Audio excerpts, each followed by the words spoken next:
রাস্তা দুইটা, ডানে আর বায়ে। ডানের রাস্তা চলে গেছে জান্নাতুল ফেরদাউসে, বায়েরটা চলে গেছে জাহান্নামে। এবার দ্য ডিসিশন ইজ ইয়োর, সিদ্ধান্ত আপনার, আপনি কোন রাস্তায় চলবেন, ডানে না বায়ে। এজন্য আল্লাহ বলেন সাদিকিনা ওয়াস সাদিকাতি, সত্যবাদী নারী ও পুরুষকে আমি বড্ড পছন্দ করি।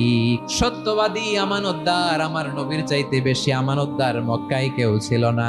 আমার নবী ওনার গোটা জিন্দেগিতে একটা মিথ্যাও বলে নাই। সুবহানাল্লাহ পড়েন। যখন আকাশ থেকে আয়াত নাজিল হলো আনজির আশিরাতাকাল আকরাবিন, ও নবী আপনি নিকটাত্মীয়দের সতর্ক করেন, দাওয়াত দেন। আল্লাহর নবী সাফা পাহাড়ের চূড়ায় চলে গেলেন, ডাক দিলেন, সবাইরে বললেন, ও আমার জ্ঞাতি গোষ্ঠীর লোকেরা, আমি যদি বলি এই পাহাড়ের পেছনে একদল ঘোর সওয়ার তোমাদের উপর আক্রমণ করবার জন্য, অ্যাটাক করার জন্য অপেক্ষা করছে, তোমরা আমার কথা বিশ্বাস করবে নাকি? এলাকার লোকেরা বলল, অবশ্যই বিশ্বাস করব, কারণ মুহাম্মদ আমরা জীবনে তো কোনোদিন তোমার মিথ্যা বলতে শুনি নাই, তো তুমি যাই বলবা তাই বিশ্বাস করব।